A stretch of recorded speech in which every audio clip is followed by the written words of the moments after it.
Chapter 14. Sometimes I tell Gloria the story of Miss Franny Block had just told me. Or I imitated Otis tapping his pointy-toed boots and playing for all the animals, and that always made her laugh.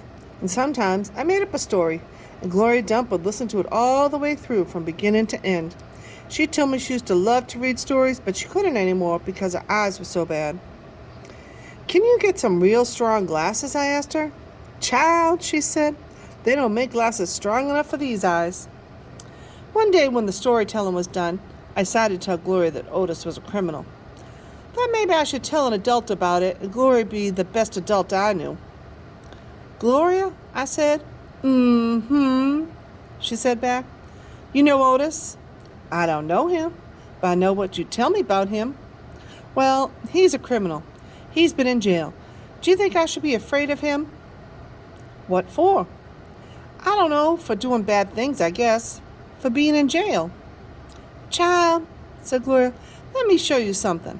She got up out of her chair real slow and took hold of my arm. "Let's the two of us walk all the way to the back of the yard."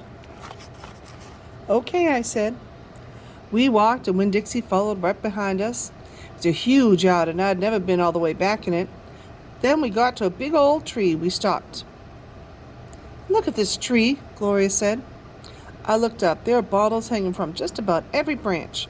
There are whiskey bottles and beer bottles and wine bottles, all tied on with string, and some of them were clanking against each other and making a spooky kind of noise. Me and Winn Dixie stood and stared at the tree, and the hair on top of his head rose up a little bit, and he growled deep in his throat. Gloria Dump pointed at her cane in the tree. Gloria Dump pointed her cane at the tree. "What do you think about this tree?" I said, "I don't know. Why are all those bottles on it?" "To keep the ghosts away," Gloria said. "What ghosts?" "The ghosts of all the things I'd done wrong." I looked at all the bottles in the tree. "You did that many things wrong?" I asked her. Said Gloria. "More than that." "You're the nicest person I know," I told her. "Don't mean I haven't done bad things," she said. "There's whiskey bottles on her there," I told her, "and beer bottles." "Child," said Gloria Dump, "I know that. I'm the one who put them there.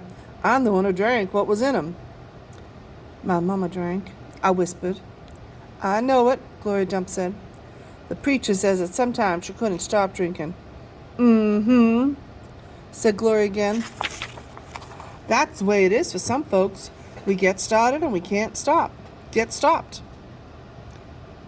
"Are you one of those people?"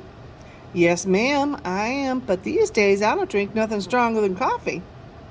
"Do the whiskey and beer and wine, do they make you do the bad things that are ghosts now?" "Some of them," said Gloria Dump.